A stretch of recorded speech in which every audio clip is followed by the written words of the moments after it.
Now let's continue with number 3. So as you can see before, as you notice, creating a complicated object with freeform modeling is like being given a paintbrush. So if you know how to draw, if you have a paintbrush, it's easy to draw anything. If you are actually highly artistic, but if you are not really good in drawing, then you won't be able to actually get much of it as well. So if you are not that artistic, it is a very good idea to use traditional method of construction, such as by using bevel, extrude, etc., and then you combine it with normal approach with freeform modeling. So we're going to try to implement both of that in this particular part. First, let's create a box with this parameter: length segment 1, width segments 5, and height segments 1. So I'm going to click create a box here. So it's something like this perhaps, yeah. Okay, but then I said earlier length segment 1, was it, width segment 5. Okay, this is also 1. Oh, but I want it to be the other way, so in this case I'm going to make this one as 1 and this one as 5. Okay, and then next you convert it to body. Alright, next what you're going to do is that you're going to extrude this tree. Okay, make it bigger. Select this and extrude this. Okay, and then we're going to move it to the side. So I'm going to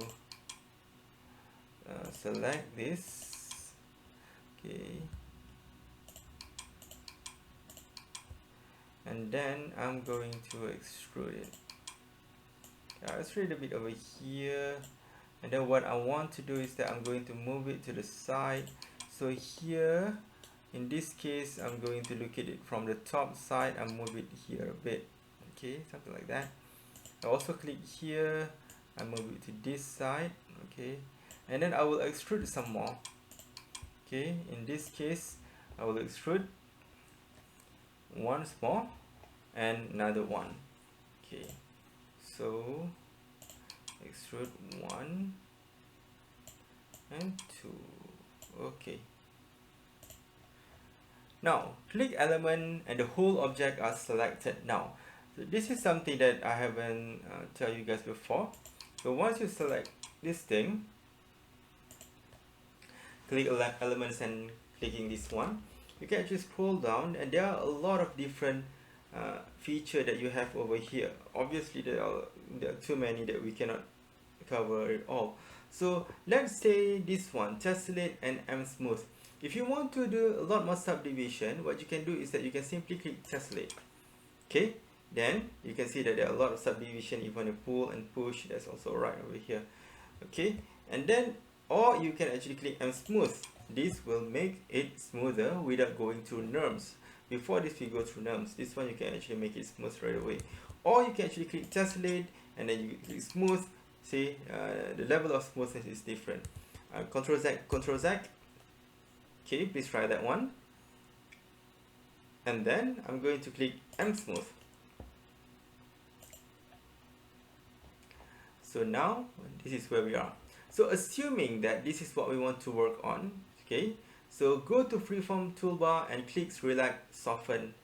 Okay, now I want to soften around these tips. So I want to click freeform, I want to click relax and soften. So you can see I'm going to actually press around this area so that it's actually moved inside a bit. Okay, we are actually making an alien hand. So this is actually something that you have to be careful about because the size is actually a bit different. Okay, now I'm going to, if I feel like this is actually too big, I actually make it small as well. Making it a bit small for the size. Okay, then I can actually move a bit here perhaps. I will actually click this one. See, what I'm doing is that I want to make an alien hand, so I don't want it to be, I want to have like a bit of feature, as you can see. Okay, we have feature here. So keep pushing. So see, this is the way that you can actually create something and making it a bit realistic by pushing and pulling. So it doesn't seem too bland. Okay, all right. So you have something like this, which is okay. Now click push and pull and change the strength to 0.4.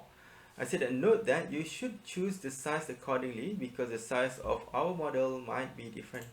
So what I'm going to do is that I'm going to rotate on the back side. Now I'm looking at my hand and you can see that the back side here should be a bit what do you call out. So I click push pull. I'm making the strength to 0.4. Okay, 0.4, and then let's try first. Okay, it's too small, so I'm going to make it bigger over here. Okay, so and then I'm going to pull it. So as you can see now, it's being pulled a bit. Okay, you can actually add a bit more, what do you call,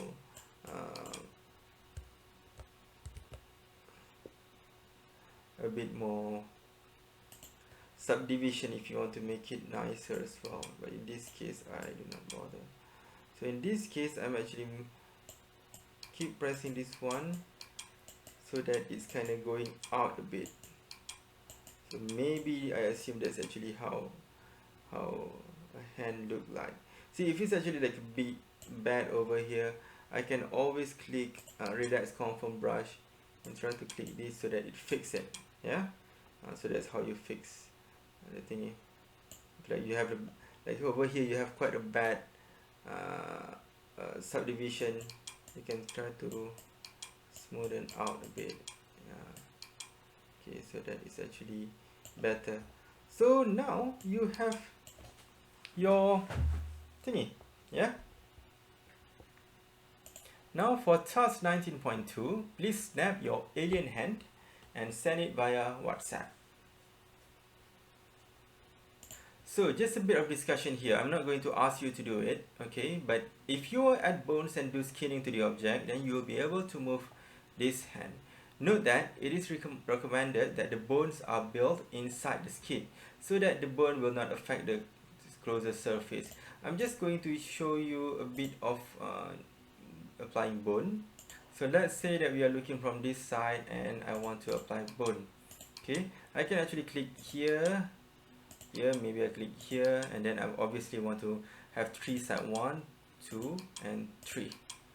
Okay, so when I want to connect from this side, I can actually just click here and then I can actually move here 1, 2, 3, and also I can actually connect it from here as well, 1, 2 and 3. So one thing that you should be careful is that the bone should be inside, because if you do not put inside, the consequence is that it might actually affect the other surface. So please, you can actually make it smaller so that it's going to stay inside. Okay, that's what you should do. In this case, I have to move this thing a bit as well, okay, because my bone is not here.